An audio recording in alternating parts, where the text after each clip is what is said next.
Welcome to the Occult Rejects. This episode, we got a bunch of rejects with us and a returning guest, Alexander. It was an awesome guest the last time we had him on, and I really wanted to get him on again, and we already got other topics for him to talk about, so this should be fun, and get used to it. He'll be on again. But before we introduce him, let me introduce the rejects. We got Julia back with us today. What is going on, Julia? It's great to see you again. Thanks for having me, Nick. I am meeting Alexander for the first time today, so excited to be a part of the conversation. Thanks for having me. Of course, thank you. And we got Ethan Indigo. What is going on, sir? How are you? Peace on earth. Honored to be here with everyone. Great to learn what Alexander has to say today. And I'm on all the usual social media, easy to find. Thanks, Nick, and everyone. Of course. No, thank you for making it, my man. And we got my boy Tyrone. What is going on, sir? How are you? What's going on? This is like the fourth or fifth time I've done talked to Alexander. It's always a pleasure to or even more. Very intelligent. Yeah, right. It's always an awesome time to sit back and listen to what he has to share from his through his journey of educating himself and so on and so forth. Everything you can find on myself is on rebirthoftheword.com. I also have a book, Journey Through the Origins of History, that's on Amazon. Of course, I knew that some people would forget. Yep, thank you. I appreciate it. I appreciate that. I got Ethan's book right here, How to Meditate, The Geometry of Energy, How to Meditate. Got to get his book.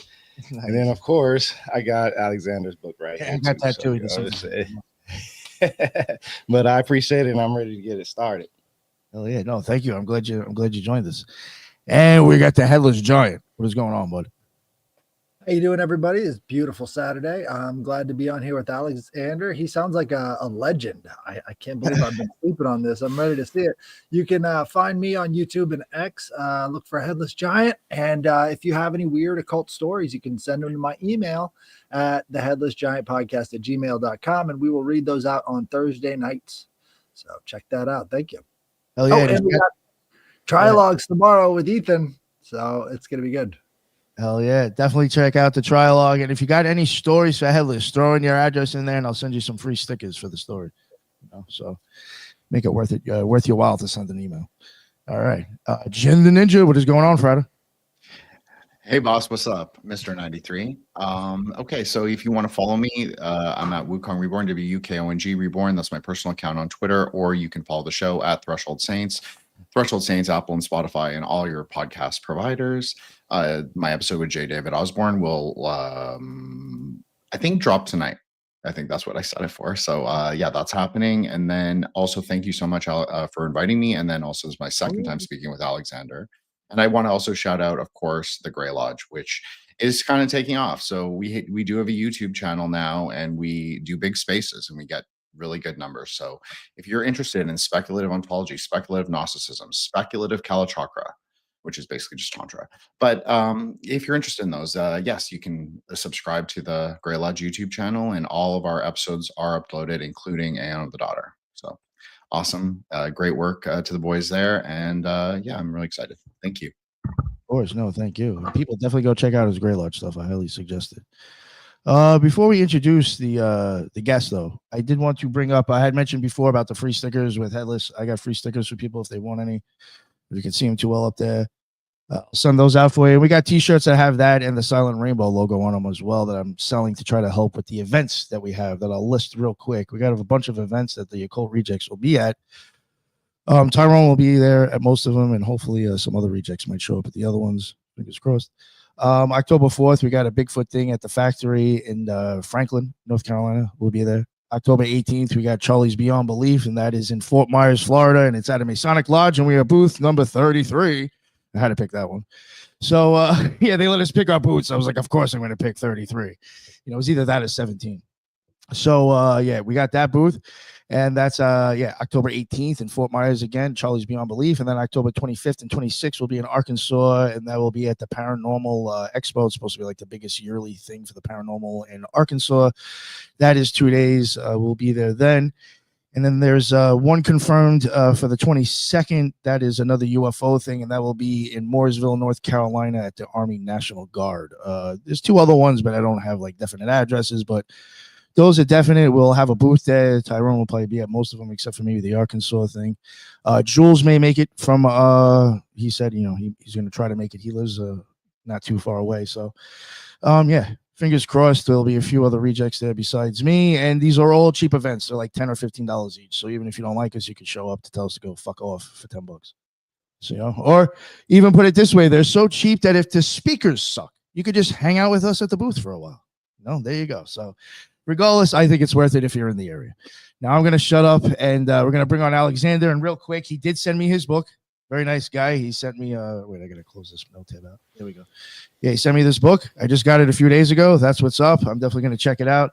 Thank you, Alexander. And please let everybody know what your deal is for the people that don't know who you are.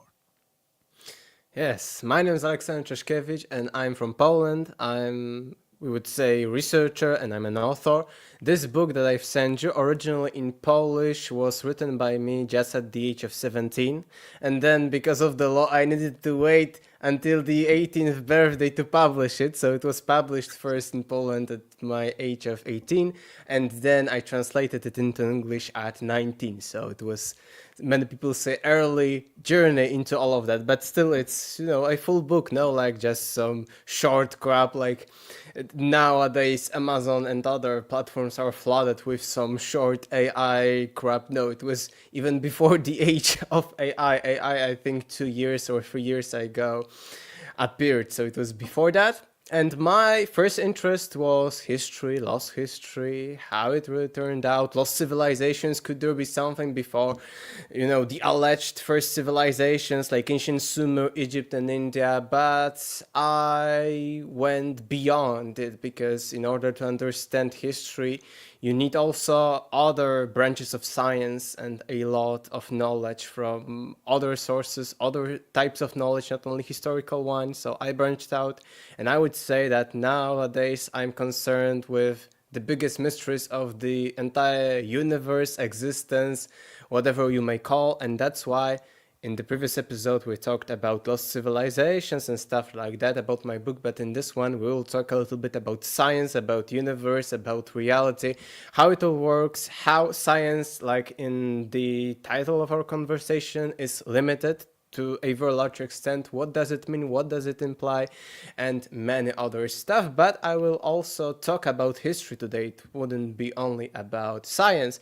And actually, when I started going, because as I mentioned, I started with history, I was going to plenty of competitions. I even had, some kind of places like top 10 in these competitions, which were regional, like an entire district of Poland. And I needed to learn a lot about our history. And when I was reading that, learning that, I started questioning stuff. Is it really like that?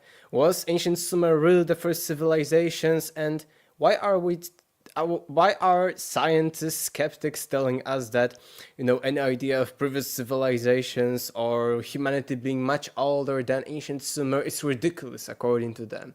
So I started researching, and in order to find out why they are thinking like that, that no, Atlantis didn't exist, and Lemuria is some pseudoscientific BS and so on, I needed to learn about science. I needed to learn about history from philosophical perspective, the methodology behind history, how we know so much about our history and so on. So that's how I started to be interested in science, because I found out that science is very, very misunderstood nowadays, at least in general public. And science seems in all, I would even say propaganda, or in all types of promotions of science, seems to be like a pristine method of uncovering the truth, the real truth about the world. And anything besides science, as I mentioned, is called pseudoscience, some, crap, some kind of scam, and so on and so on. So this science is being positioned in the media, in the educational system, and in our day-to-day lives as,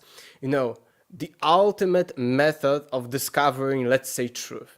This is how science is presented to us, and how many people believe science is. And we learn more about science, how it can actually tell us a lot about the physical universe, or it is on the blink of discovering the ultimate theory of everything, of how the entire universe and reality works. But this saying was there, I think, since the 80s or 60s, and we are in 2025. So, it's another thing. But this is the picture that we are being, informed about it. This is the only thing that comes to the truth. And if anyone isn't a scientist, he's a scammer, pseudoscientist, so parascientist even. And all of those people are saying or are telling people this is all BS and not truth. And only science has, I would say, the monopoly on truth. And I think that this is the bad thing about science, that science should be about, getting the knowledge about the world, going to the truth, or to the information that is true, that, is represented truly in the reality. But science is becoming a monopoly on knowledge. And this is a bad thing. And, in the Western world, so because I come from Poland, so a little bit still Eastern, we have a lot of Eastern influences here, or we had in the past. And I would say in the Western world, at least nowadays, maybe not in the past, science is only the science we are talking about, scientific research, scientific journals, scientific articles, physics, biology, chemistry. But here in Poland, still up until today, the word science in our language is nauka, and this word, which is science, does not mean the science like biology, physics, and all of these genres of science. No, it means just acquiring knowledge. So here in Poland, we still have, I think, the best definition, in my opinion, of science, that science should be about acquiring knowledge. If, let's say right now, I had no information, not knowledge about anything, and I was just sitting here, and no previous information, no memory, and I would want to start from scratch, I wouldn't assume anything. I would go, okay, this is like that, let's see, let's experiment, and so on, and it would be a free one. And this is how science actually started. But then, step by step, I think it became more and more limited, and I will show you today why it became more and more limited. And as I mentioned, this example, that I'm sitting here and I want to get the knowledge about the world, the truth, let's say, or just how the universe existence around me is. I wouldn't assume anything that, okay, only white exists but black no, only white things exist. No, I wouldn't assume that if I wanted the truth about the entire workings of our reality. Or I wouldn't say, oh, only, let's say, living organisms exist, but unalive stuff like rocks, there doesn't exist. No, I wouldn't say that. But actually, science is based on something like that. And this is called assumptions of science. So the main assumptions, as I mentioned, assumption can be, okay, if I want to discover the reality, I would say one assumption, reality exists. Because if I assume that reality doesn't exist, so what I am searching for, what I am measuring, let's say, what I am experimenting about, it would be illogical. So we need some assumptions. We cannot have zero assumptions. This is the philosophy of science. But science started having more and more assumptions as it grew. As I mentioned, the first one would be just things exist, and let's say, I will try to figure out what the entire reality is all about. But then science introduced more and more assumptions, which were more and more limiting. And just as things exist, I am limiting the idea that things doesn't exist, that it is all illusion, etc. But then, Alexander, so you're talking more about theory of science, right? So philosophy of science, right? The philosophy of science goes into this stuff, but it gets rarely examined by the general public. They're not thinking about philosophy of science. They're looking at the end goal of it, and instead they've ignored the beginning part of it. Yes, exactly. That's what I'm talking about, that we are giving this image to the general public that science is all about discovering the truth. But what I want to show you, all of you, that science actually at its philosophical core isn't about that we think, oh, science is about understanding the reality or about acquiring the knowledge of truth and so on and so on. No. And as I mentioned, the first assumption would be things exist. It should be needed in order to get the things, to measure the things, let's say, and do anything with them. So I am first limiting that, okay, things cannot non-exist. Let's say it cannot be that there is nothing in the universe, because we see, okay, things exist. But then there are limitations and other assumptions in science, like for instance, naturalism, or sometimes called materialism. But to be precise philosophically for skeptics, it is called naturalism. And it says that all the natural things, so all the things we see naturally that are occurring in our reality, have natural causes.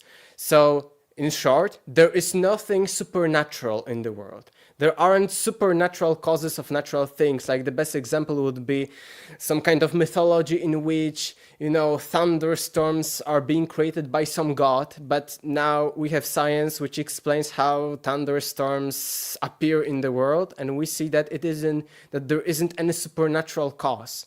So science now with these assumptions is limiting itself. Okay, only things in matter, only things natural exist, nothing supernatural. This is the best example of that. And I said naturalism or materialism because it is further described that only what exists is only matter in its interaction. So what we see is the domain of stuff that science is applied to. Science is only applied to the natural world and only to matter and its interactions. So interactions would be some forces of matter, magnetism, electromagnetism, actually, gravity, and all the fields, because they are also dependent on matter. There cannot be field without matter. Always there is matter in this equation. So what we see is, let's assume things exist. There is something, universe, world, reality, anything. But now we are closing the gap of knowledge. Let's say our initial gap was everything that exists. We are measuring things because we see, okay, I have a hand, so I'm measuring things that exist. I have some kind of desk here and so on. But now we are limiting ourselves, okay, only matter and its interaction exists, which in my opinion is stupid and in my opinion cannot show us the ultimate truth, because what if the truth is non-physical, non-material? What if it is beyond the domain? It's like we have the biggest bubble, which would mean like the entire existence, all the things that exist, but we have inside of it a smaller bubble of only natural world, only matter and its interactions. And science is only applied to this. And then another assumption, which I do not agree is, and it's a funny one, it is sometimes called rationalism, that everything that is within science should be understandable by humans, or let's say some kind of logical thing. So there is nothing, let's say, irrational completely, or there is nothing beyond our human understanding, which I am also opposed, and I think that science can actually debunk itself on this one, because we see that, for instance, evolution. I believe that we are more than just material human beings, these bodies, these advanced animals, advanced hominids, advanced monkeys. However, I think that we have also some kind of part of our brain, maybe it's even the dominant one, that is material part of thinking. And what science is trying to explain is that everything that science applies to can be understood by let's say our brains, our minds, our biological kinds of minds. And I see a quick debunking of it in science, because we see that how brains evolved. They evolved to fit evolutionary purposes. So they evolved in order for a particular organism to survive, let's say humans. So I say to myself, just speculating, what if our human minds are not capable of getting to the ultimate truth, because this ultimate truth was not needed for us to survive? We have, let's say, a bit more advanced brains or logic, etc., than other animals, but not all, because other are more advanced, like dolphins, in other kind of brain and mind things. However, what I mean is that, we are a bit more advanced, that we can speculate about the universe, we can measure, we can create stuff and put this stuff into space, let's say. But what if still we are limited, that just by using our brains and material biological minds, we wouldn't be ever, into searching for the ultimate truth. So I see even science, by the evolutionary branch and all of the advancements, can a bit debunk this idea, this primary notion, primary assumption in how the science works, in the philosophy and all the fundamentals of science, that everything should be based on rationalism. And I think, what if the rational mind wasn't there to explain the truth about the universe, but what if it was just for us to survive and to get better and to dominate the world and to dominate the other species, because probably this was why humans evolved in this route and not the other. So these are the two main assumptions of science that are limiting it, from the idea of getting into truth, getting into knowledge about the universe, to getting only the logical part, so the assumption of rationalism, and getting only the material part of the physical universe. So we see, and this is the image that is often overlooked when it comes to media, when it comes to learning science, that science isn't about the ultimate truth, but it is only about how the material world here rationally, logically works, here only in the material, physical realm, which is, I think, a good tool, because sometimes if I want to focus, let's say I want to repair a car, I don't need to, speculate and think of the entire universe. No, I need to have the applied knowledge on how to repair a particular car engine or anything that there is in this car. So I need the engineering knowledge. And the same here. If we want to discover the best way how the physical universe works, we will have to apply science, which is all about the physical material world, and we'll see, okay, biology works like that, physical reality works like that, these are the laws of Newton, these are the laws of the universe, but we'll be still limited, and we won't get the knowledge about the big picture of the entire thing, spirituality. And why this is important? This is important because, as I mentioned at the beginning, science is, at least since, the famous event of the worldwide, I don't want for the child to be taken away, but I think this was the apogeum of this propaganda. I would say that science is the only way we should, think when it comes to living here as human beings, that science is the only route. And science, according to this, yes? Have you ever heard of Parmenides, the leader of the Eleatic school in Yes. Graecia? So he's the guy who comes up with ontology, which is the rational basis for science. And he got there by going on a massive trip, right? Maybe a drug trip, maybe some sort of spiritual trip, but he goes outside of his body and he witnesses this queen of the night, and she tells him that A equals A. There cannot be no contradiction in the universe. And he's getting this from a spiritual vision. And that's the basis for science. So when you understand the irony of all these scientists saying we can't go back to the basis of science for our science now, it's kind of ridiculous. I was actually going to say something like that, Headless, because it seems like to me, science now is basically just removing any spirituality whatsoever. Like, I get it. We have a physical brain and we use it to like wipe our ass and like go to the grocery store. But there is so many levels to that. You have your mind, which you get information all the time that is not from you sometimes. And you wonder, like, how am I able to process this? Where did I come from before I was born? That doesn't come from your physical brain. That comes from somewhere outside of yourself. So it's like science has completely removed the beautiful spiritual connectedness of everything. Yes, these are two great ideas, great examples, and I wanted to go into the spirituality a little bit further, because this is, connecting what I've just talked about with the spirituality kind of thing. But let's say about the monopoly on knowledge. This is the bad, because nowadays science, as I mentioned at the beginning before explaining all of this, is saying us only science can lead you to the true knowledge about anything.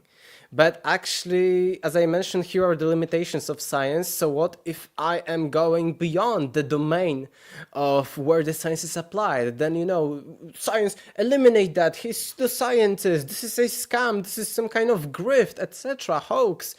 And this is the bad thing, that science is having monopoly, because I understand that science could have monopoly on the material world because of all of their achievements. Let's say they figured out how, the physical laws, etc. Okay, they may be the leader in this kind of domain, but they are going into what is outside of their domain. And I often laugh about, science is telling us things about spirituality or something, but actually spirituality, God, and plenty aspects of religions are, not in the domain of science for science to comment it. So actually spirituality, any kind of metaphysics, beyond physics, it is all beyond the bubble of domain where science is applied. So science actually should not comment at all about that.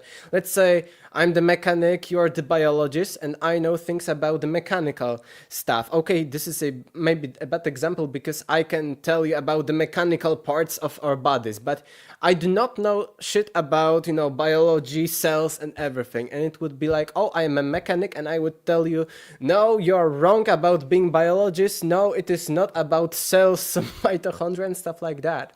So actually anything metaphysical, spiritual should be, from definition that I mentioned from the philosophy of science, outside of the domain of science. So in my opinion, science should not have any kind of dominion, any kind of monopoly on knowledge, because knowledge can exist outside of science. It can be knowledge of the things that are just outside the physical realm. And it connects to spirituality, of course, religion, and the thing that, science explains everything in the physical world. We do not need any kind of religion. We can be atheists. And I think I mentioned it at the end of the last conversation about my little conspiracy theory of the entire world and how it works.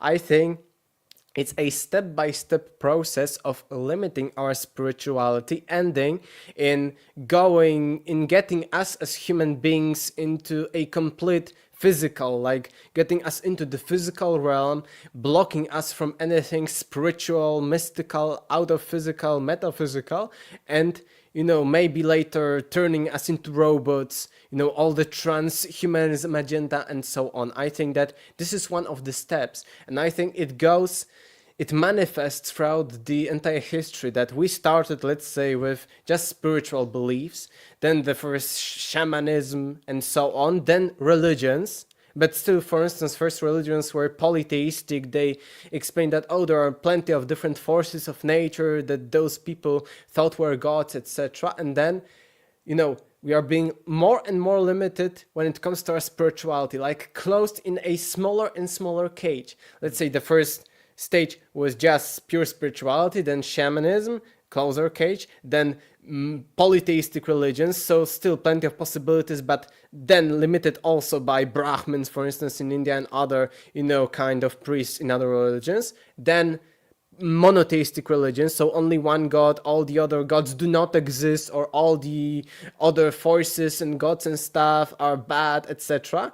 And this thing that there's hell and heaven, and you need to think like that and act like that in order to go to heaven. So the next limitation. And the furthest limitation would be, okay, there is no spirituality, there isn't heaven or hell, you die, it's over, you do not have any psychic abilities, there is nothing out of physical, there is nothing spiritual. And I think it's coming. And the last stage of that, this might, as I say, a little bit conspiracy theory. I do not know if it is correct, but there are plenty of arguments for it. And I think the next step would be, okay, people are so manipulated, even right now, but maybe let's say in 10, 20, 50 years, into believing that there is only the physical realm, there is nothing spiritual. They, gave up on the idea of spirituality. Now let's close them in some kind of robots, machines, connect them by chips in their brain, and so on and so on. And now we are fully limited from who we really are at a bigger picture. We are more and more limited, and then we are just just biological machines or part biological machines. Even at this point, we are part humans, part, of course, some kind of technology, AI, and we are the most limited. So this is my take on it. I'm on board with that. I think that that could be very true. Also, I think that they target your different parts of your brain with pharmaceuticals, and everybody's on some kind of fucking pharmaceutical these days. So talk about shutting off your spirituality. A lot of like antidepressants, antipsychotic medication, the active ingredient is fluoride. They put fluoride in your water, you shower with it, brush your teeth with it, wash your clothes in it, then you take antidepressants that further calcifies your brain, and then we wonder how we got to like non-spiritual, I'm just, going along to get along. It's because they're actually inducing like a pharmaceutical lobotomy, and that's where we're at. I think that they would love to see us as robots, because then we're more easy to control.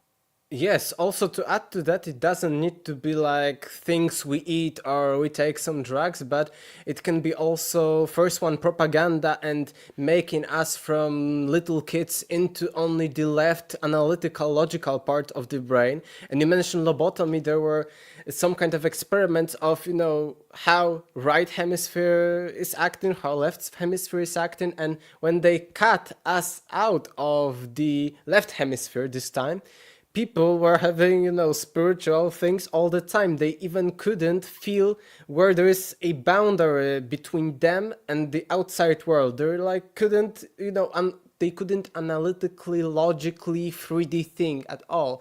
So I think that they want also us by just, practice, stimulating left side of the brain, killing any kind. This was actually, I think, clearly shown during the Cold War, postmodernism, here in Eastern Europe to just, everything gray, nothing, fun, nothing artistic, no artistic expression. You should be just like calculator, just, do maths, do physics, or learn to be a lawyer when it comes to humanity, but you do not have any artistic expression and so on.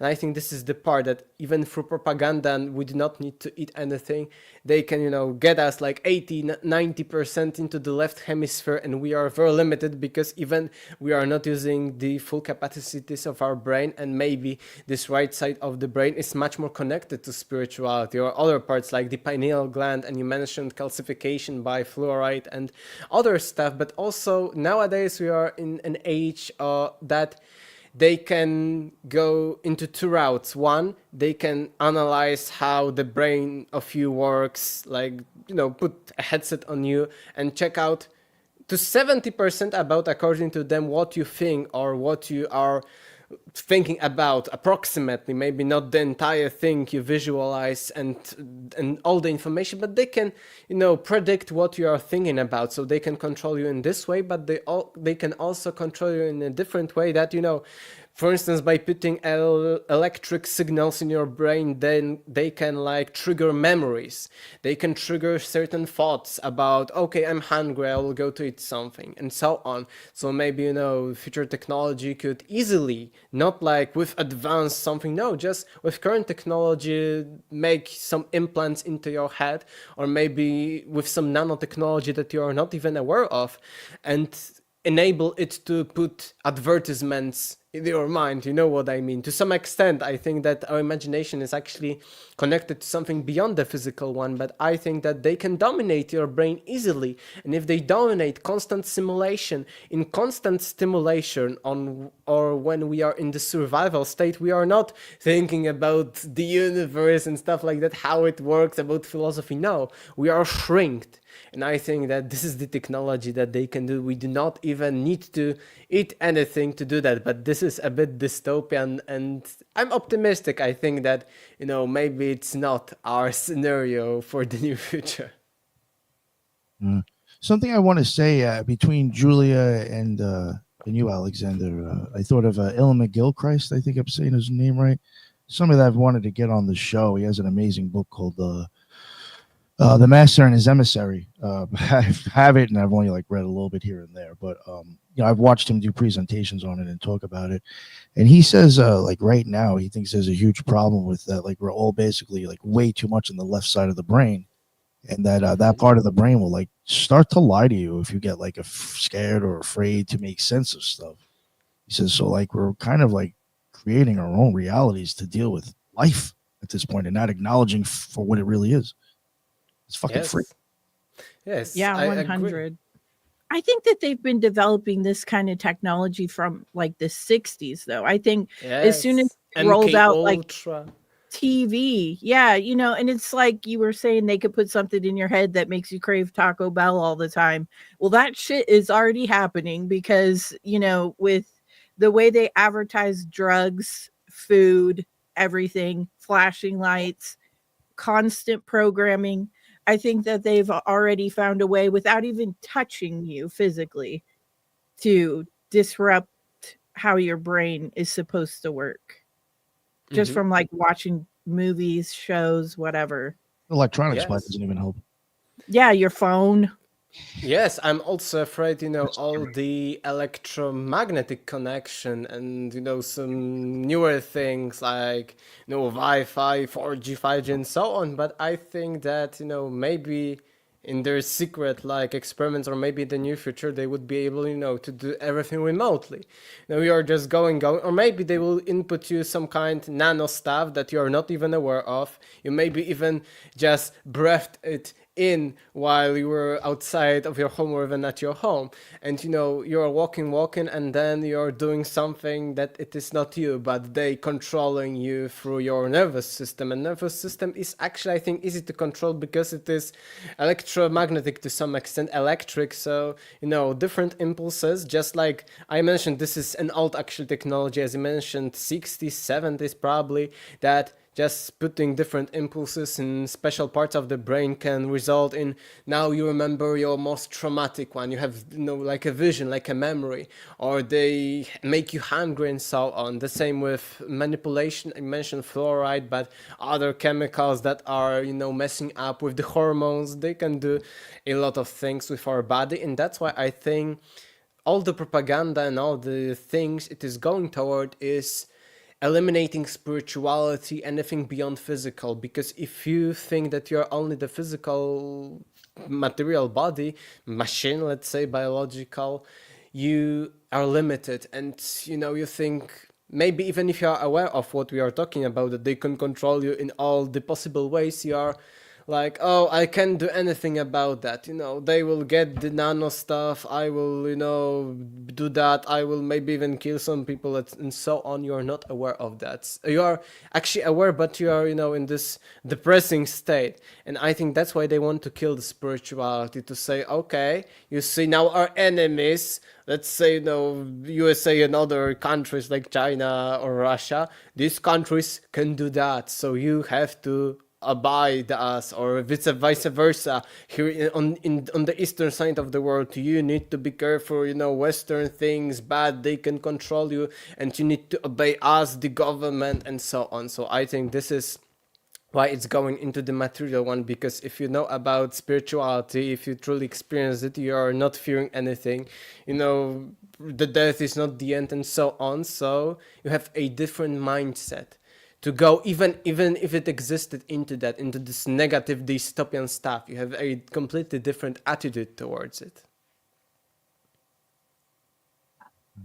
I just wanted to add that there are definitely these modern, really institutionalizations to kind of make people not be sensitive or intuitive, and even that word has a kind of trigger to it, right? Like, oh, you're so sensitive. People use that as a really derogatory, in a sense, kind of word, when actually that's it's programming, really, subconscious programming. It's an example of programming, which we do to ourselves, I think, more often. I need to be hard. I cannot be sensitive. Right. That's a great example. The hardness and softness. Like with Tai Chi for health, we want to integrate softness and sensitivity and not be hard, because when you're rigid, you really you lose your ability. In flexibility, there is the potential Yes. for rigidity. And in rigidity, there's no flexibility. And a lot of this modern institutionalization and even verbal tendencies and just cultural tendencies to be hard and rigid and not sensitive to the spiritual or non-physical, I think may start within ourselves reflective of the theory that our very eyesight and hearing and even the spectrum of what we might think about is said to be biologically hindered in order to maintain a survival and fight the bobcats and the wolves and the random bulls that come out of nowhere that you have to survive, and getting food and so on. So all these the base programming and base place that we might be in was the more frequent place, right, where we're just focusing on survival. So I think in reflect to that, these biological circumstances, now we have these modern examples, as you laid out so eloquently, Alexander, that maybe come from the same biological tendency to be in survival mode as a way to survive, and not really look at these energies and these different qualities, and or are very people might call it our dark side, or our dark aspect of our consciousness. People really don't want to look at what is the biggest thing holding us back most often, ourselves. Usually Yes. we're our own worst enemy, and people do not want to look at that It's really in depth anyway. Yes, I agree. Just to build, no, I wasn't trying to disagree, just to build on like Yes. we hold ourselves back, certainly institutionally and personally.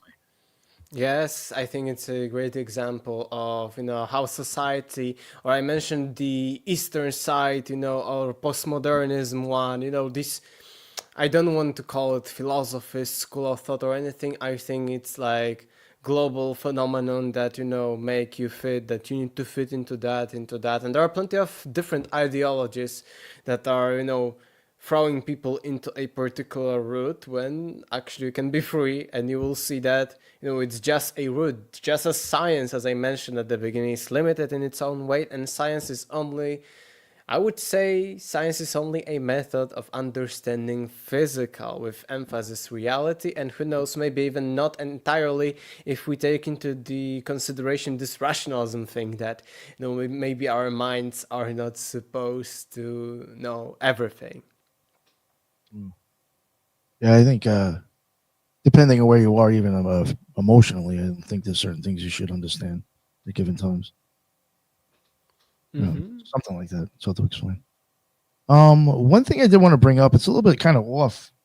I mean, it's about the science community. It's not kind of the way that you were going at it, but it's just a way for me to have a shameless plug for the show as well. One thing I do think is important within the science community, and I think a lot of people kind of sleep on it too. It was interesting for me when Lisa pitched it to the show, or to me. It's not my topic, so I can't pat myself on the back. It was hers. But even with Maxwell's family owning so much of the publication of scientific papers for so long, they basically controlled science in certain aspects.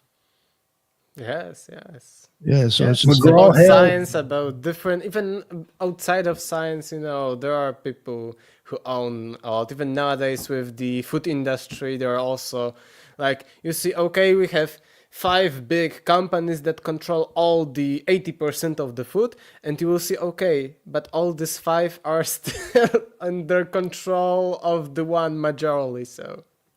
Right. McGraw Hill was the textbook maker that Maxwell owned for about 3 years, and changed all of their policies, how they, wrote their books and everything else. So that was coming straight out of this Epstein network.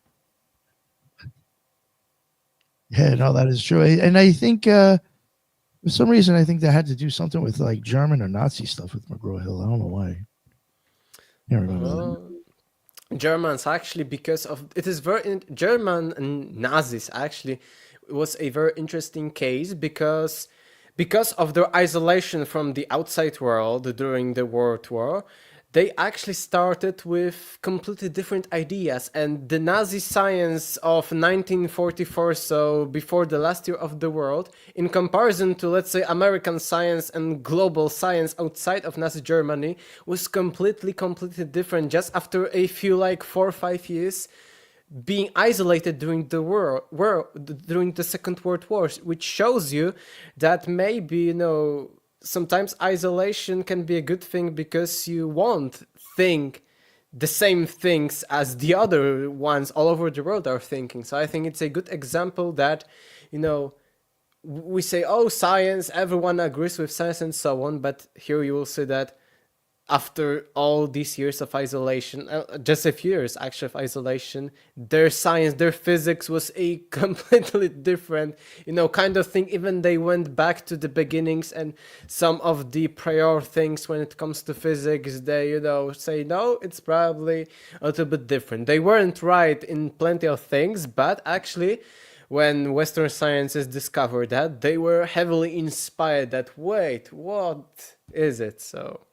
Are you That's a talking good about example. you're talking about Nazis? Yes, Nazi Whoa. science was completely different. And that's why, you know, all these conspiracies about NASA and their influence with the Nazi scientists, because plenty of Nazi scientists, in order not to be killed, their benefit, but also benefit of the United States and other countries to have the best scientists on their team, were, you know, taken, not killed, and taken into the USA, plenty of Nazi scientists. And it turned out that during, as I mentioned, 4 or 5 years of their isolation, their science was like a sci-fi one. That's why they were, you know, all these hidden projects like UFO, Die Glocke.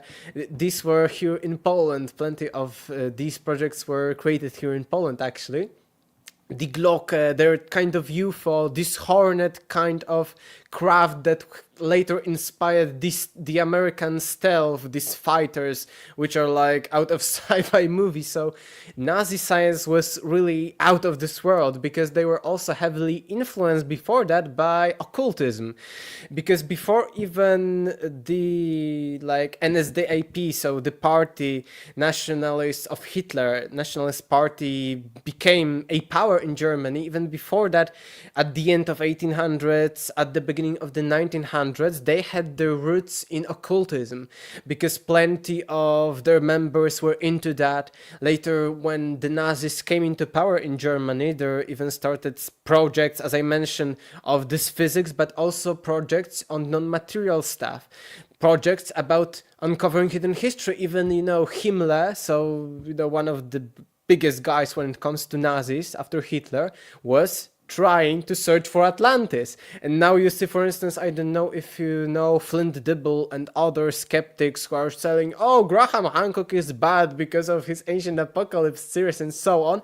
They are telling that this idea of trying to search for lost civilizations is racist, is fascist, is Nazi even. Some of the people, maybe not this one that I mentioned, but other in this kind of field, are telling us, because throughout the history, people were using that for bad things. But you know why they are telling us, no, we cannot search for Atlantis because we would be racist, Nazi, and so on, because we are, you know, no, I think it shouldn't be like that. And I think it's a bad thinking, illogical thinking, even in my opinion, that, you know, you take these people into this, like, oh, this Atlantis hunters or lost civilizations hunters, they are racist, or these methods are racist. No, just racists, fascists, Nazis were using this knowledge for their purposes, because Nazis wanted to show that their Aryan race, so the Germans, true Germans, were coming from some kind of lost civilization like Atlantis. They wanted a proof,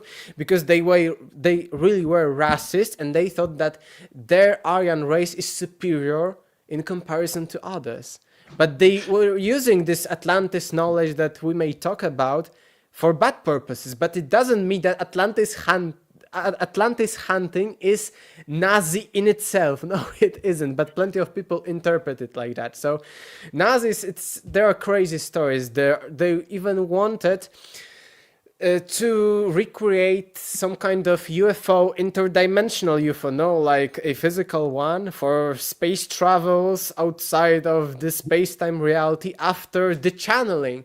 There were some kind of medium, it was before the war for sure, and they were, channeling some kind of papers, like blueprints of this UFO craft. There are plenty of stories like that about the Nazis, and they were trying to replicate it. And because of the roots in occultism, channelings, they were much more open for different ideas. That's why Die Glocke, which was meant to be some kind of anti-gravity thing, according to them. Maybe it doesn't exist, the thing like anti-gravity, maybe, but they were thinking, and okay, let's experiment, and they came to plenty of new things. They invented new true things in physics because they were very open about all of that. They wanted to create UFOs, they wanted to harness Alexander, the psychic powers. Yes? Right. Well, Alexander, in terms of their moral rejection of Western physics, it really came down to this Einstein idea, right? Because they really rejected Einstein hard. Like, he was very big in the West, and they're like, we want nothing to do with that Swedish guy or the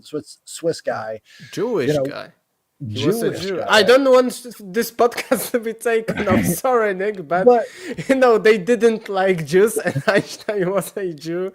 So sorry. But you had the same kind of rejection going on in the Soviet Union, where they were rejecting Western science for a different type of agricultural science, and that created major problems in the Soviet Union as well. Yes, I agree with you. And even they rejected because of their philosophical basis in Marxism, in communism. They rejected the idea of spirituality. When the Bolsheviks in like 20s got into the power, they closed most of the churches, and they wanted to kill religions. They sometimes, during events that they were not doing well, were taken back this religion when they needed to, but they were anti-religious. They thought that spirituality is, stupid, doesn't exist. They were materialists, hard materialists and atheists. And because of that, when they found out about psychic remote viewing and all of the psychic phenomena like channelings, they were heavily researching it. Western world was a little bit back in that because they thought, okay, Western world was like, oh, this doesn't exist. But actually, Soviet scientists were thinking that spiritual phenomena and all the mediumship, psychic stuff is a material phenomenon. So they got it into their paradigm. As I mentioned, that spirituality is outside of the scientific paradigm, and that's why science is not like saying that mediumship and psychic capabilities are real, because these are outside of the physical realm.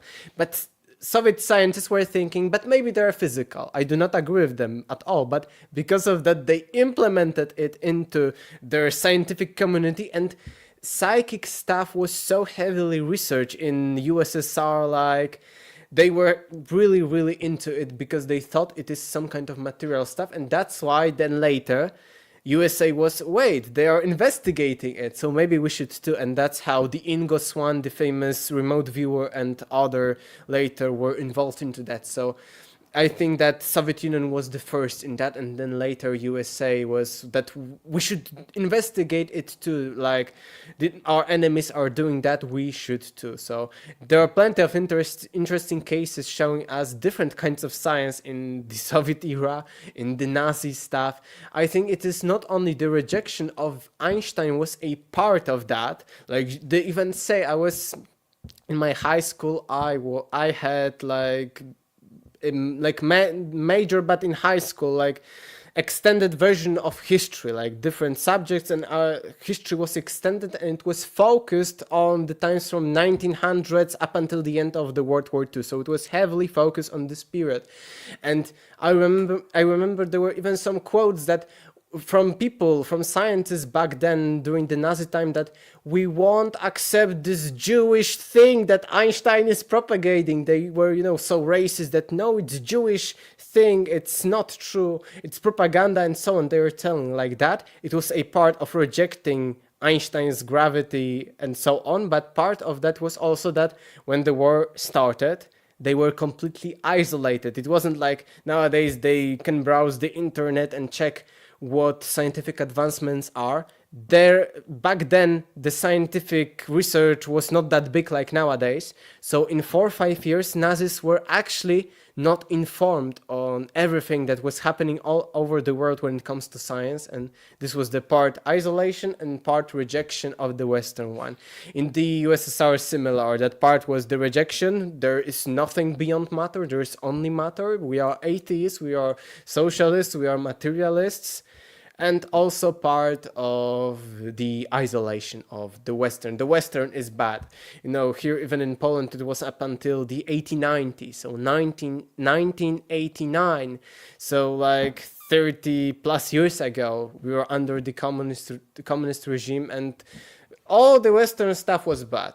Trust me, even I was born in 2003, so long ago that, and I remember, some kind of artifacts, like things from before we were integrated into the Western world, that everything on the West is bad, everything from Russia, from Soviet Union is good, and we should reject everything, the Western depravity and so on. So yes, these are showing us different kinds of worldviews even. What's interesting is the artifacts that are left over from this era that I think still don't get a lot of attention. So, for instance, in the West, we have Western science calling certain obscure kind of effects cavitation effects. Cavitation effects. Now, they don't go into any detail in what these cavitation effects are, but this is a very clear example of them sort of relegating these different effects within science as a thing that they don't fully explain, but they point at it and they're like, well, we can explain this. It's the cavitation effect. Let's move on to the next thing. It's kind of funny. So they're describing the same things in different ways with varying amounts of focus being placed on them. And usually what we end up seeing is that they don't really do a good job of explaining it too well. Mm-hmm. Yes, there are plenty of examples. Any kind of comment or? Did anybody have any? I was actually. Sorry, Julia. I'll go really quickly. Yeah, go ahead. Okay, so I think that everything you said, I totally agree with. Like, I think one tool that I like to say for people to like take sort of agency, be agential in and of themselves, take full ownership of their own will, maybe, is to, quoting Andrew McLuhan, grandson of Marshall McLuhan, but he says, seize the means of perception. So I think a lot of magic starts in perception, like you were talking about, Alexander. The Nazi phenomena, I call it we was Kangs. All occultists do this. They always project themselves into the primordial past as the lineage progenitors. It's every occult group. There's zero that don't do this. So it is what it is. And I think the last thing I wanted to comment on is, well, I forgot. So, but anyways, yeah, I totally agree with you. And I think that people, occultism as a source of like wisdom or knowledge. I'm 100% there. I think Nick's 100% there. I think we're all 100% there. And like, I think it's not about like the dualism of like materialism versus spiritualism. I like to take a non-dual approach. That's just obviously because I'm Buddhist. So, but I think we have to go like beyond the paradigms, like exactly what you're saying. Like it's about pushing the ideas outward, and like it doesn't matter. Maybe an idea is bad, maybe it's good. Like we have to see, and we shouldn't be we was Kangs because not all their ideas are good, but we don't have to discard everything that came before. Just kind of see where things go. Soviets wanted to discard almost anything that was of the Russian or Eastern history. They wanted, to start with a blank page, finish this imaginary war of classes, the conflict between classes, and start anew with a perfect socialistic society. So it's another lesson that we shouldn't, we shouldn't also be too much attached to, of course, the past stuff, but we shouldn't try to eliminate it at all. Just as you mentioned, old idea isn't a bad idea at all. Lysenkoism. Lysenkoism is the word I was looking for before. So that's the sort of Soviet response to agriculture, was this Lysenkoism, which Yeah. end up killing fields all over the place. So that's always been Yeah. used as this example of pseudoscience too. Yes, it's a kind of example of pseudoscience, yes? I think it's in Polish Lysenko or something like that, yes, yes. Didn't Hitler like send a whole like brigade of motherfuckers to Tibet too? Yes, Like to Pumapunku even. Yeah, They- because he was like looking for some. What is the place in Tibet, the spiritual place that's like Well, they say it's lost? Shambhala, right? It's Yes. Shambhala? Lhasa, Yes, but they say it's true. Shambhala. Yeah. Shambhala is a real place, but I'll tell you where that place is. That place is in your mind. The mind palace is in your mind, obviously, and so it's not a real place. So let me just be very clear about that. Set the record straight, like straight up. So it's a place that you construct actually in your mind during a visualization when you recite mantras. So it's Well, something, I it's like think- a ritual, it has a ritual kind of maybe it's the higher place. Maybe you're going to a hyperspace kingdom. Maybe you're like, teleporting in your mind. But in reality, it really takes place in your consciousness. I know Alexander doesn't love that when I used that word last time, but I think it's fair. No, I think actually, consciousness- I'm not into Shambhala as searching for a physical place. No, only like Atlantis, Lemuria, and stuff like that. So I would agree that probably if you have the knowledge or experience about that yes, Shambhala could be like that. But it can be also what you're telling about as the best example of. I think that in the previous conversation I was talking about of esoteric and exoteric meaning. It's like understanding the Bible. What people going to church are mostly understanding is the exo, the outer part of the meaning. Okay, Jesus died on the cross, there were 12 apostles, etc., etc. But the esoteric meaning, the hidden occult inside of it is that, okay, this may be interpreted as a real story, but it has also a second meaning of metaphorical story. Jesus being born at the same time as there is this sun is in this lowest point on the sky, etc. So I think it's a good example of how Nazis were foolish about the Shambhala, probably that the Shambhala story they missed the memo. interpreted, yes, exoterically. It's okay, lost civilization and so on, but esoterically, it's something different, just as you mentioned before. They brought back some artifacts, though. That's where the swastika came from. But if you really think about it, it's like rules for thee, but not for me. We're allowed to have occultism, spirituality, looking for lost civilizations. We're into all this shit. We're channeling gods. We're doing all this, but you guys shouldn't have spirituality. Yes. Fuck you. You need to be completely cut off from all of this shit that we got going on, because if you knew what we knew, then we couldn't control you. Yes, it's a great point. I always talk about it. It's a hypocrisy of plenty of elites. I think it was even during the reign of Elizabeth I that Elizabeth said, okay, we destroy all the occult, all the esoteric stuff in our country, but at the same time as she was saying that to public and persecuting any kind of heresies, she was having a personal occultist and she was using him for her own purposes. So the same example as you said. That's what I'm talking about. They don't want us to know what they know. That, Yes, well, I was gonna say, even if you look like Abraham Lincoln was having like seances in the White House. All of them know this stuff. They're all into it, but they want to cut us off from that. It's like, oh, okay, only you guys can know. You will be slaves. Right. Yes, I agree. I just want to shout out that Hegel is actually Kabbalah. If you really understand Hegel, it's also Kabbalah. I'm not saying I agree with it, just saying it is Kabbalah. And Lysenko is the father of modern epigenetics. I'm not saying I agree with Lysenko. I don't agree with Lysenko. But I think that you, just like we're saying, is like you can look at wisdom science for specific seeds of knowledge. And so in that case, the seed of epigenetics comes from Lysenko. So I don't agree with him, but again, you don't have to agree with everybody to be able to sort of look at their work and see, what is going to be generative. And I think that that's a lot of like the new Aeon is like, it's going to be like, what is actually generative, what is going to produce fruits, and what is going to like take humanity. Maybe it's just all about taming your consciousness, like I think, but maybe it's maybe it is finding Atlantis. Like, who knows, really? I think that that's an interesting way to frame it. Like, we don't really know, but I think there's something fresh about being like optimistic instead of being like doomer. Well, Yes, you're approaching the monopolistic angle there, so there might be elements of Lysenko that carry over, but in the wholesale rejection of anything, you always end up throwing the baby out with the bathwater, and you don't see anything of value in it. So that's the big problem with monopolistic science, is that you can never take the elements and reformat them and use them in other ways. Yes.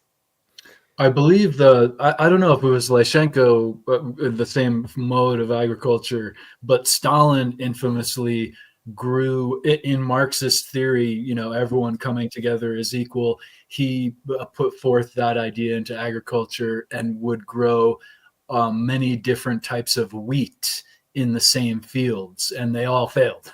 Or one would do well, right? Because each different wheat had its own needs that were slightly different than the others. And so, of course, the Marxist theory, which is very subjective, did not work on very objective agricultural processes, which they thought it would. Any more comments or something else? Yeah, I do think. Oh, sorry, Nick. No, go for it, please. Sorry, no. I thought it was interesting, Alexander, that you spoke about the Soviet kind of marriage of so their psychical research was even way more than the Americans. Like, we talk about like obviously MK and all of that stuff, but the Soviets had like hundreds of programs running that were identical or similar or even worse. And so I just want to say that, like, the Soviets did reject the supernaturalist elements, but they definitely embraced the psychical ones.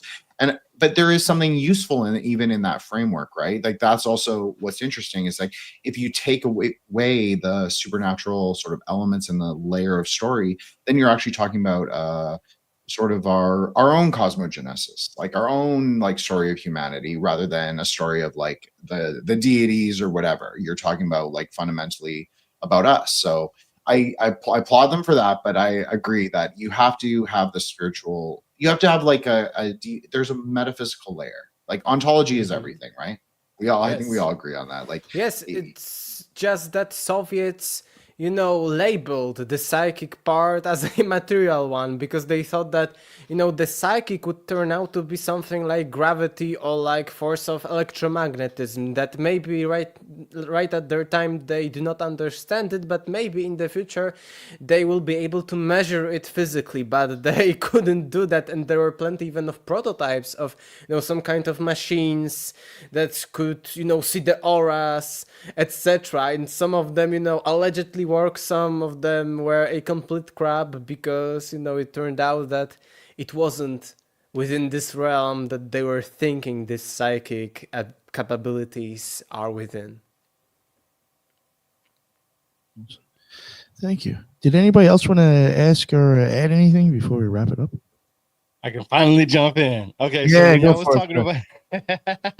when y'all was talking about science earlier, I look at it like this. I think science is trying to catch up with what our theories and ideas are, and because they don't have the ability to do so, they push it to the side until something finally comes up, and somebody in that, typical in that field, like at modern academia and so on and so forth, they don't want to lose their tenure or their seats in their, wherever they're at. So they decide not to say anything. So a lot of times, a lot of them just keep it hush hush, but they be in their houses practicing the same shit that we be practicing: tarots, Ouija boards, astral projection, lucid dreaming. They do that, but they don't want to put their name on it because they don't want to run the risk of somebody talking about them. And a good example of that right now is Avi Loeb, right? He keeps thinking that thing is an extraterrestrial, right?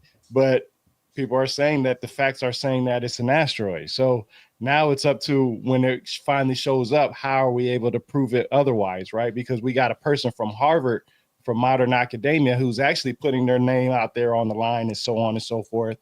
And, you know, people are looking at him like he's crazy, but this dude has a degree in this field, right? You know what I'm saying? So I mean, unless you have a degree in that field, what can you really say to, you know, counter that? And that's when it comes up to, how do they prove their facts? What can they give to us, the lamest people out the group, you know, the non-Harvards and, you know, all these other individuals? What can you give us that proves what you say and backs up what you say with, you know, clear-cut evidence, right? Like the gun is at the scene with the fingerprints type thing. I can see that. That's clear evidence. What evidence do you have that portrays that? And I think science, a lot of people are very timid. They don't want to be the roaring wolf that goes out there and says, hey, you guys are fucking. They want to say, hey, you guys are misinterpreting, and they're being sweet and nice about it. Before we even launched this show, Nick, we was talking about how many times have you went to somebody, said, excuse me, and then the second, third time you had to say, excuse me, motherfucker, just to get their attention. And that's what we need, is we need a moment like that to get everybody's attention. And it's not going to help by being the sweet, nice little people that we used to be. It's about time we start, you know, roaring with the microphones, tearing the walls off to Jerusalem, and this, that, and the third type stuff. Very well said, sir. Thank you. May I add to the idea of the powerful people, even stately people, using these occult or metaphysical or alchemical ideas? Just recently, Putin and Z and what is the North Korean guy met and were walking around, and on a hut mic, they were talking about how at 70, you're just a baby nowadays, and that they could live to be 150. And so they were very much interested in these alchemical ideas, but they were talking about very physical, surgical things, I believe. But interesting, longevity and immortality, always a search for humanity. And even just randomly, they're walking along and spoke about it. And that's funny you say that. And I'll say this last thing. The Gnostics believe in eternal life. You just had to have knowledge within to achieve that. That's why they were so dangerous, and that's why they were looked at as evil, because if you could live long, you can make a lot of different changes, right? Whether it's for the good or the bad. A good person lives long enough, they can make some changes. A bad person lives long enough, they can make some changes. I mean, it's been shown throughout historical events, right? Yeah. But the problem is, most of the time, the nice ones usually don't be able to make the changes that they want to, because they're being too nice at times, and they're not roaring and letting people know, hey, this has got to be done the right way, and this is how it's going to be. Excuse me, motherfucker. That type of stuff. I love it, dude. Thank you, Tyrone. Anybody else have anything they want to add? Ellis, I just want to say this is a great discussion. I think once we go back to the philosophy of science and start to deconstruct it where it starts at instead of where everything has ended up, that's when we can start to really make the changes, because a lot of scientific people hear these kind of things and they apply it to their own lives, and they look at what they're doing, and it creates a sense of self-awareness. And I think that's at the fundamental level of the understanding of science is self-awareness. Like, that's one of the first things you go into objective states, by understanding yourself and seeing yourself and understanding where your biases are and everything else, and being able to identify that is the first goal in producing good science, is being able to identify the pre-existing biases. And all the problems with separation and all the rest of these things, like you were talking about, once these different facets of different countries and geographies that break off from one another, if they had that self-awareness, they could not only take those elements that they've developed independently, but integrate them in a much more, rationalist framework that opens other people up to new ideas. But, as long as it's all being dictated by war and death and killing, you're not going to get that, and the biases are going to get worse. I have just one thing to add to that, actually, Headless. You inspired me. I think, the concept of, science as we know it right now is like Fiskar scissors and, preschool shit, fucking putting blocks together and stuff. But if you go back, ancient Egypt, and they had fucking the 7 sacred sciences. Okay. That's what they had. They were way more advanced than us. What we have now is dog shit compared to what they knew. And the 7 sacred sciences, they had like arithmetic and whatever, but they also incorporated spirituality and extra dimensional type of shit into their 7 sacred sciences. So when we think of science now, it's like fucking Bill Nye and some, school program, stupid bullshit. But what they had, they could like the architecture, everything. It was a mixture of spirituality and science, and it was actually a really amazing thing. I honestly think that the Egyptians are like just a remnant of these civilizations that Alexander was talking about, Atlantis, all of these places. So, yeah, I mean, I think that they target us on a biological level. If you guys have heard about the God gene or whatever, they're trying to basically inject us to death so that we're not able to use that part of our brain and part of our body. So yeah, yay for science shutting down our God gene and calcifying our brain. I think it's turned into almost like a dystopian nightmare science. It's not anything like what it used to be. Hell yeah. Amen to that. Well, the institutions are sort of crumbling. I think we're seeing a sort of, deconstruction or maybe like an incoherence of the Saturnian institutions, because institutions are both Saturnian and solar in some ways, because they have an outward presenting face and a more occulted layer. So I think definitely we're seeing an icing out of like people's perceptions of the institutions. They're kind of ignoring it. And I think a lot more people are interested in like metaphysics and the things that Alexander talks about and that we all talk about. So I think that's I'm very optimistic. I have to say, like, I feel like people are really hungry for it, want to hear it, are like interested in like a totally new way. It's not so dogmatic as it was during COVID times. And we can all be a lot more open-minded and try and like figure it out for ourselves. I love it. Well said, both of you. Before we wrap it up, we'll let everybody plug their shows again real quick. Go ahead, Julia. Let everybody know where they can find all your amazing work. Thanks for having me, Nick. I have this conversation. I could talk about it all day. Mhm. I have Cosmic Peach Podcast wherever you listen to podcasts, Occult Reject Part-Time. You can find me on Cult of Conspiracy podcast every Saturday. I'm everywhere and nowhere. So thank you for having me though. Love being an Occult Reject. Thank you very much for coming on, Julia. Yes, she's like an egregore. She's everywhere. Right. Yeah, Jin the Ninja, what is going on, sir? Thank you so much for having me, and thank you to the panel, and of course, Alexander. This was a great part 2, and I always really enjoy hearing you, and I could probably listen for longer and not speak so much, but appreciate it. And yeah, if you want to check me out, Jin the Ninja at Wukong Reborn, WKONG Reborn. That's my personal account on X, Twitter, at Threshold Saints, which is for both IG and also X, Twitter. That's just the show account. And then the Grey Lodge, which you can follow us on YouTube and as well on X live, a Friday night Gnostic Mass every Friday night, speculative Gnosticism. So come expand your mind. There you go. Very nice. And Headless Giant. Thank you, Nick. Thank you, Alexander. This has been a great little interview. I think a lot of people are hungry for this kind of knowledge so that they can have, some sort of ammunition to fight back against the people trying to fill them up with all sorts of science fluids. And, we got to have that ammunition. So you can find me on X and on YouTube. Look for the Headless Giant. And on Thursday nights and on Sunday mornings, we have a show. Tomorrow it's going to be the Trilogues. And on Thursday, we take your emails.